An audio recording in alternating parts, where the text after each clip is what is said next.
নমস্কাৰ dear experience tech একাডেমীৰ এটা নতুন ছেশ্যনলৈ মই ঋষিৰাজে সকলোকে স্বাগতম জনাইছোঁ। আজি এই ছেশ্যনটোত আমি ইংলিছৰ কিছুমান বিশেষ কুৱেশ্যন ডিছকাছ কৰিম, যিবিলাক ADRE 3.0, DHS, DME বা Assam police, Assam forest, Assam TET এই বিভিন্ন এক্সামিনেশ্যনবিলাকত অহাৰ সম্ভাৱনা আছে। চ' watch with me till the end of the video and before starting the video, যদিহে তোমালোকে এতিয়ালৈকে টেক একাডেমী চেনেলটোক ছাবস্ক্ৰাইব কৰা নাই তেন্তে do subscribe to the channel আৰু লগতে ভিডিঅ' ডিছকাছ কৰা আটাইবোৰ কুৱেশ্যন যদিহে PDF-ৰ ৰূপত পাব বিচাৰা তেন্তে টেক একাডেমী যি হোৱা টেলিগ্ৰামৰ গ্ৰুপ আছে সেই গ্ৰুপত জইন কৰিবা। গ্ৰুপৰ জইনিঙৰ লিংক আমাৰ ভিডিঅ' ডেছক্ৰিপশ্যনতে দিয়া আছে। নাও let's begin with the first question of the day. তো প্ৰথম কুৱেশ্যনটো কি আছে চাই লওঁ। তো প্ৰথম কুৱেশ্যন আমাৰ আহিছে কি one word substitution, right? One word substitution. So here I have a sentence दिया আছে हे sentence tour একেবাৰে proper মানে কোনটো word এই sentence to define কৰিব বা explain কৰে হেতু আমি বিচাৰি উলিয়াব লাগিব one word substitution, right? So first কি কৈছে the allowance which is paid to wife on legal separation মানে কি divorce. তো divorce মানে কি দিয়ে আজিকালি তো মানে বহুত celebrities recently divorce হৈছে তো divorceৰ লগত ৰিলেটেড এই ওয়াৰ্ডটো আমি এভৰি আদাৰ ডে শুনিবলৈ পাই থাকো হয় না নহয়। সো অপচনস কি আছে ৰেসিজম, ডাউৰি, এলিমনি আৰু মানি। তো ইয়াতে কাৰেক্ট অপচন হয় অপচন সি এলিমনি। তো ওগলে গম পাইছে আৰু চাগে তো এটা কমন কোৱেশ্চনই হয়। নেক্সট কোৱেশ্চন লৈ আহো। নেক্সট কোৱেশ্চন কি কৈছে who believes the person who believes that all events are predetermined or subject to fate। ঠিক আছে। তো ফেট মানে কি ভাগ্যৰ ওপৰত যোনে বহুত বেছি বিশ্বাস কৰে বা আটাইবোৰ ঘটনা ভাগ্যৰ কথা বুলি মানি লয়। তো অপচনস কি আছে ফেটেলিষ্ট, ক্ৰেডুলাছ, ইগোটিষ্ট আৰু এৰিষ্টক্ৰেট। তো ইয়াতে কাৰেক্ট অপচন হয় অপচন এ, দ্যাট ইজ ফেটেলিষ্ট। ফেটৰ পৰা আহিছে ফেটেলিষ্ট। ফেটেলিষ্ট এনেকুৱা এজন মানুহ যোনে নেকি ভাগ্যৰ ওপৰত বিশ্বাস কৰে। ঠিক আছে। বাকিবোৰ বস্তু বাদ দিয়া মুঠতে ভাগ্য কপালৰ ওপৰত বিশ্বাস কৰে। ঠিক আছে। So next question কি কৈছে an organization that raises money for a particular cause, যিকোনো এটা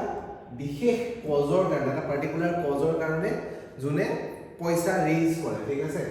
সো অপচন আছে ডোনেশন, ভলান্টিয়াৰ, চ্যাৰিটি আৰু ফান্ডৰেইজাৰ। ডোনেশনটো যিটো পইচা কালেক্ট কৰে, যিটো পইচা মানে গোটাই সেই পইচাটো হ'ল ডোনেশন হয়নে। ভলান্টিয়াৰটো কি ভলান্টিয়াৰ মানে লাইক উইলিংলি কিবা এটা বস্তু নিজৰ ফালৰ পৰা তুমি ভলান্টিয়াৰ কৰা, কিবা এটা বস্তু তুমি নিজৰ ফালৰ পৰা ইচ্ছাকৃতভাৱে কৰা। ঠিক আছে। চ্যাৰিটি মানে কি টু ডু চ্যাৰিটি আৰু গম পাইছে ন চ্যাৰিটি কৰা মানে দান অৱদান আগবঢ়োৱা, লোকক সহায় কৰা, সেইবিলাক চ্যাৰিটি কৰা বুলি কোৱা হয়। তো ইয়াতে এটাই অপচন আছে যিটো আমাৰ একেবাৰে একুৰেট হয় দ্যাট ইজ ফান্ডৰেইজাৰ। ঠিক আছে। ফান্ড মানে কি ফান্ড মানে মেইনলি সেই মানি বা পইচা বা any kind of wealth to বুজোৱা হয় ফান্ড। তো ফান্ড ৰেইজাৰ যোনে কিবা এটা মানে ৰিজনৰ কাৰণে কিবা এটা কজৰ কাৰণে স্পেসিফিক্যালি ফান্ড ৰেইজ কৰে তাক কোৱা হয় ফান্ড ৰেইজাৰ। ঠিক আছে। সো নেক্সট কোৱেশ্চন কি কৈছে an act of renouncing the throne নতুন ৰজাক যিটো মানে ৰাজ্যাভিষেক বুলি কোৱা হয়, যিটো আমাৰ অসমীয়াত ৰাজ্যাভিষেক। তো ৰাজ্যাভিষেকৰ ইংলিশ ওয়াৰ্ড কোনটো হয় সুধিছে। অপচন আছে কোৰোনেশন, এব্ৰগেশন, এক্সোনাৰেশন আৰু এবডিকেশন। তো ইয়াতে আমাৰ কাৰেক্ট অপচন কোনটো হ'ব অপচন বি, দ্যাট ইজ এবডিকেশন। এবডিকেশন বুলি কোৱা হয়। বহুতে ইয়াত কোৰোনেশন কাৰেক্ট বুলি ভাবিব পাৰে but coronation is not the accurate word to use here. Okay, abdication will be the correct word. Next ওয়ার্ডলৈ যাওঁ। নেক্সট কি কৈছে a substance that speeds up a chemical reaction without being consumed by the reaction itself. So এনেকুৱা বহুত মানুহ আমাৰ মানে friend সাৰ্কেলত থাকে ন, কিবা এটা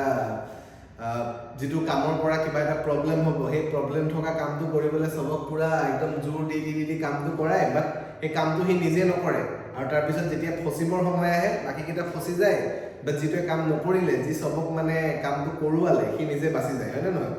কি কৈছে যে এনেকুৱা এটা সাবষ্টেন্স যিটোৱে নেকি কেমিকেল ৰিয়েকশ্যন তাক স্পীড আপ কৰে, ফাষ্টেন কৰে আৰু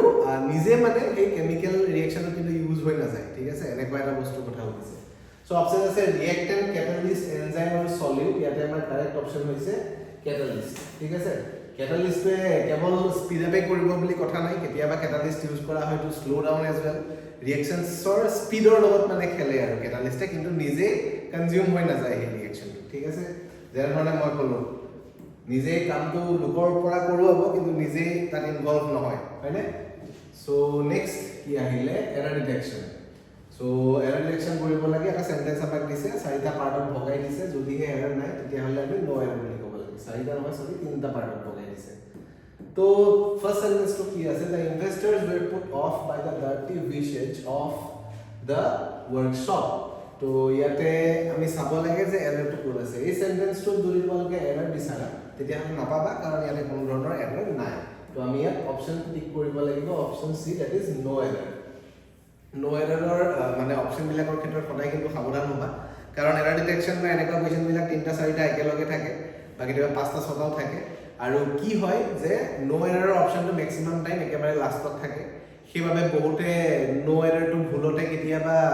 য'ত টিক কৰিব নালাগে তাতে টিক কৰি গুচি আহে সেইবাবে মই এনেধৰণে দিছোঁ কুৱেশ্যনটো যে নো এৰাৰৰ অপশ্যনটো অলপ মাজত সোমোৱাই দিছোঁ নো এৰাৰৰ অপশ্যনটো ভালকৈ চাই চিতি কিন্তু টিক কৰিবা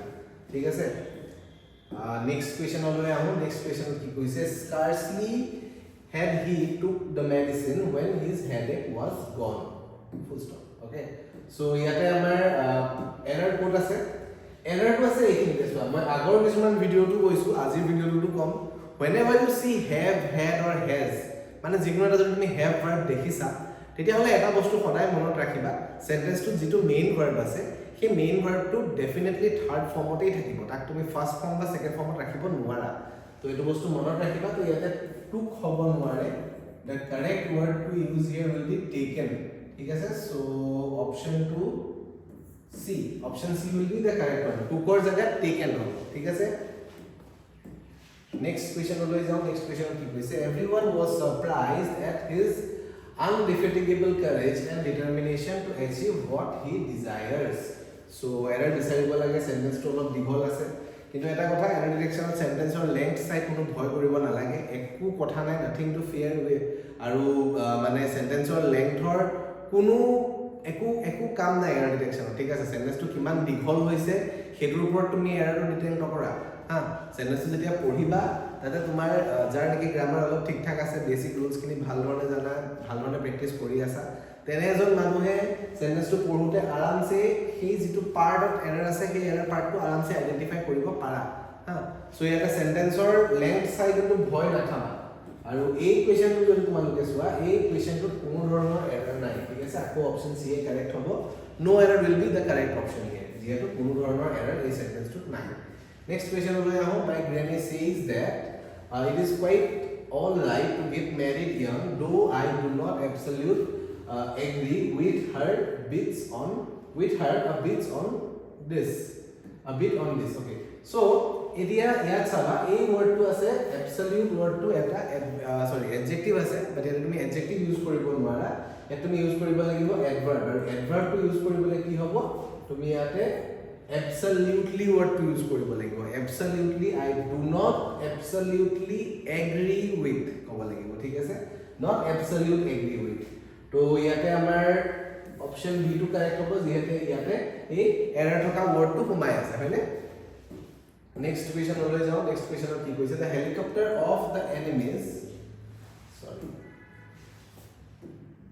the helicopter of the enemies have hovered exact over their bunker তো ইয়াতো এৰাৰটো আগৰ সেন্টেন্সটো নিচিনাই হয় আগৰ কুৱেশ্যনটো নিচিনাই হয় ইয়াতে তুমি exact over there বুলি নোকোৱা exactly over there বুলি কোৱা again adjective আৰু adverbৰ কনফিউজন হয়নে adjective আৰু adverbৰ চাব গলে তাহাঁতৰ ৰোলটো টু সাম এক্সটেন্ট সেম নিচিনা হয় আৰু তাহাঁতি দেখিবলেও সেম নিচিনা হয় সেইবাবে বহুত টাইমত আমি কোড adjective ইউজ কৰিব লাগে কোড adverb ইউজ কৰিব লাগে ভালকে আইডেন্টিফাই কৰিব নোৱাৰো সেইবাবে বহুতখিনি ভুল হোৱাৰ চান্সেস থাকে সো ইয়াতে hovered exactly over their bunker হ'ব তো কোনটো হ'ব অপচন বি যেহেতু এই এক্সাক্ট ওয়ার্ডটো আছে so option B will be the correct one next question লৈ যাওঁ নেক্সট কুৱেশ্যনত কি সুধিছে idioms and phrases or কিছুমান কুৱেশ্যন আহিছে সো ফাৰ্স্টটো আমাক দিছে set forth মানে কিবা এটা আৰম্ভ কৰা ঠিক আছে কিবা এটা আৰম্ভ কৰা বা আৰম্ভ কৰিবলৈ লোৱা তো ইয়াতে আমাৰ কাৰেক্ট অপচন হ'ব option B that is started মানে আৰম্ভ কৰা হয়নে নেক্সট কুৱেশ্যনলৈ যাওঁ নেক্সট কুৱেশ্যনত কি কৈছে give way চাবা কি বেলু give away নহয় give away নহয় give আছে ন give away নহয় give way বুলি কৈছে give way মানে কি give way মানে কলেপস কৰি যোৱা কিবা এটা বস্তু মানে ফিনিশ হৈ যোৱা বেয়া হৈ যোৱা ভাগি যোৱা তেনেকুৱা ধৰণৰ কোৱা হয় মিন কৰা হয় গেভ ৱে থ্ৰু ঠিক আছে সো ইয়াতে এতিয়া অপচন আছে আমাৰ চাৰিটা ৰিপ্ৰেসড লল্ড ষ্টিফল আৰু স্নেপ তো ইয়াতে কাৰেক্ট অপচন হ'ব snap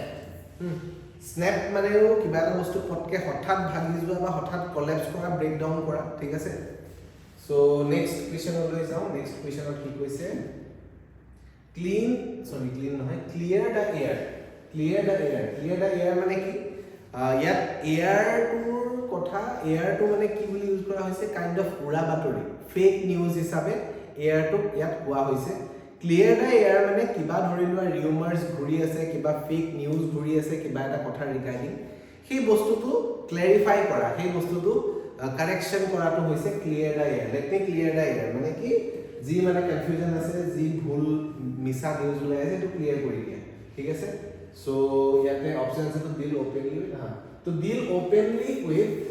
misunderstandings to get rid of them this will be the correct answer next one ahile no spring chicken mane ki hoy to no spring chicken mane tumar ki mean kora hoy dhori lua konoba ejon manu jon neki bortoman ekebare young hoi thoka nai deka hoi thoka nai hetu bujaboloi no spring chicken boli koha hoy mane dhori lua jereke ke sentence ala jodi ami form koru your grandfather should stay at home as he is no spring chicken tar mane ki hi etia young hoi thoka nai tumar grandfather to dekhe ghorot thokai bhal haine to yate amar sarita option ase aru sarita option er bitorot option c to correct hobo a person who is no longer young next ahile became irrational edo kintu olop uluta hoy gol yar na meaning to di dise yat meaning to di dise became irrational তুমি ইয়াত correct ইডিয়মটো বিচাৰিব দিয়া লাগে okay so options কি আছে too much on their plates a piece of cake browned off আৰু gone bananas so gone bananas will be the correct option here become irrational মানে কি আৰু লাইক irrelevant irrational react কৰা বা কিবা এটা কথা একেবাৰে ইউজলেস ওয়াৰ্ডলেস কথা কোৱা তেনেকুৱা ধৰণৰ ইয়াৰ বাবে go bananas বুলি ইউজ কৰা হয় বা go mad মানে go bananas মানে কি go mad go irrational so এইটো আছিল আমাৰ আজিৰ ভিডিওৰ শেষৰটো প্ৰশ্ন এই প্ৰশ্নটোৰ লগতে আজি ভিডিওটো আমি সামৰণি মাৰিম আই হোপ এই ভিডিওটো তোমালোকৰ সকলোৰে কামত আহিব আৰু যদি এই ভিডিওটো চাই ভাল পাইছা দেন লাইক কৰিবা আৰু লগতে নিজৰ ফ্ৰেণ্ডৰ লগত শেয়াৰ কৰিবা and don't forget to subscribe to Tech Academy লগতে আমাৰ টেলিগ্ৰামৰ গ্ৰুপৰ কথা মই অলৰেডি কৈছোৱে যেহেতু PDF দিয়া হ'ব টেলিগ্ৰামৰ গ্ৰুপত so join the Telegram group now so that's it for today ধন্যবাদ